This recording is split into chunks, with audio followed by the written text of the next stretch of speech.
Bonjour à tous, heureux de vous retrouver sur Le Turf TV pour notre émission consacrée au Quintet Plus et 5-5 avec aujourd'hui comme invité du jour Éric Brosselin du journal Week-end. Bonjour Éric. Bonjour Philippe, bonjour amis turfistes et meilleurs vœux pour cette année 2013. En effet, meilleurs vœux pour cette nouvelle année 2013 qui s'annonce des plus florissantes. Alors, le programme du jour, direction Pau ce jeudi avec le prix Pierre Estrème Ray, une épreuve sur les pour 6 ans et plus sur les 3500 mètres. Le sommaire du jour, l'analyse du Quintet Plus 5-5, la stat du jour, le prono de notre consultant, sans oublier le petit conseil de jeu, le ticket d'Éric pour nos amis internautes. Éric, on démarre fort d'entrée de jeu avec votre, on va dire, une base logique et solide, le numéro 8, Slow-Game, Guy Chirel, Cyril Gombeau. Tout à fait, Guy Chirel, Cyril Gombeau, la forme, l'aptitude au parcours, 3 sur 3 sur le parcours. À l'arrivée d'un quintet l'hiver dernier, justement à Pau, disons que je pense que c'est une très très bonne base, d'autant qu'il vient de bien se comporter sur le steeple. Guy Chirel le préfère sur le steeple. Toutefois, étant donné qu'il est fort bien placé au poids en valeur 59,5 sur les haies, il s'est laissé tenter par ce quintet. Je pense que c'est une bonne indication. Dès lors, sa présence à l'arrivée, c'est quasiment une certitude. En tête, une forte probabilité. D'accord, donc c'est la confiance avec le numéro 8, Slow-Game. Derrière, on va dire 3 chevaux qui semblent au papier plus ou moins incontournables avec le numéro 6, Moby, le 4, Grazia Plena et le numéro 14, Estrella Brache. Alors, le 6, Moby, qui vient, je crois, de gagner sur le steeple de Pau, non? Qui vient de gagner sur le steeple de Pau, mais n'oublions pas que Moby avait remporté cette épreuve il y a 2 ans. Moby sur les haies de Pau, c'est 7 sur 7, 100% de réussite.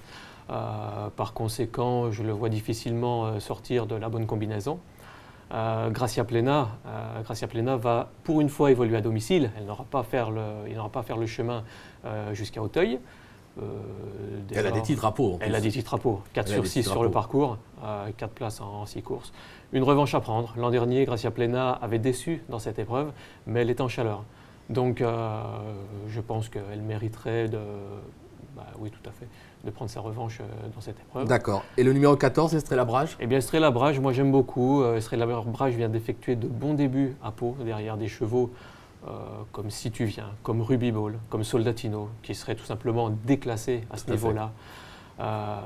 Didier Prodhomme lui met des œillères australiennes afin qu'Estrella Brache soit vraiment à son travail jusqu'au bout. Là aussi, difficile d'aller contre. Ouais, un bon point d'appui. D'accord. Derrière, alors vous tentez un petit coup de poker avec le numéro 11, Mondiamande, mais avant de vous laisser la parole, un petit clin d'œil à nos amis de Stato qui m'ont précisé que Mondiamande comptait une victoire et 3 accessites sur ce parcours, soit 100% de réussite. On peut dire que sur cette stat, un cheval difficilement écartable de ce genre d'épreuve. Maintenant, c'est un cheval qui a peu couru ces derniers temps, qui a eu des pépins de santé, mais qui a gagné cette course en 2009. C'est vrai. C'est la raison pour laquelle vous l'avez retenu? Je l'ai retenu pour cette raison-là. Mondiamande, comme vous l'avez dit, est un sujet tout neuf. Il a couru que 17 fois, il a 10 ans. 4 sur 4 sur le parcours, mais 6 sur 6 à Pau en général. Ce qui renforce encore les 100% de réussite. Mondiamande vient d'effectuer une rentrée très intéressante à Enghien, terminant le 4e. Je pense que Mondiamande a été préservé tout spécialement pour ce meeting de Pau. L'écurie est en forme. J'ai encore en mémoire la fin de course de Complicated lors d'un récent quintet palois. C'est l'écurie de Jean-Yves Arthu. Dès lors, Mondiamande, allez, je vais prendre un petit risque. Je ne le vois pas gagner, mais je crois que c'est quasiment un coup sûr dans les 5 premiers. D'accord. Derrière, on va conclure par 3 outsiders qu'on peut appeler séduisants. Alors, ça peut gagner, ça peut prendre une place, mais c'est des chevaux, quand on fait un ticket, difficile de les écarter. On pense au numéro 5, Telenomi, le 17, Lackward, et le 2, Pistol Jack. Alors le 5, Telenomi, impressionnant dernièrement. Très impressionnant la dernière fois, c'était bien. Telenomi a peu couru en 2012, donc il arrive avec une certaine fraîcheur à Pau. Telenomi, c'est un fils de Bernebo, donc par conséquent, qui va adorer la piste pénible. On a vu mardi, pour nos amis turfistes qui ont eu la chance de voir les courses à Pau le jour de l'an, que la piste était vraiment hachée. Donc ça va vraiment favoriser Telenomi, je pense. D'accord, puis les Paco aiment Pau. Et les Paco aiment Pau. Ils sont toujours très bien présentés, à bon escient, et tout particulièrement à Pau. D'accord. Derrière, alors le 17, Lackward, c'est bien placé au poids. Mais c'est un cheval qui ne répète pas toujours toutes ses courses. Alors qu'est-ce qu'on peut en penser? Est-ce que c'est vraiment le fait qu'il soit en bas de l'échelle des poids qui vous pousse à le glisser? En partie. il n'y a pas que ça. Disons que Lake World, je pense, en a un petit peu marre d'Auteuil, hein, donc Pau va lui aller, je pense, à merveille. Et surtout, Marie-Laetitia Mortier l'avait déclaré la semaine dernière. Elle a fait non partant, justement parce qu'elle avait dans le viseur ce quintet. Donc, bas de tableau, course visée, ça peut être un outsider assez intéressant. D'accord.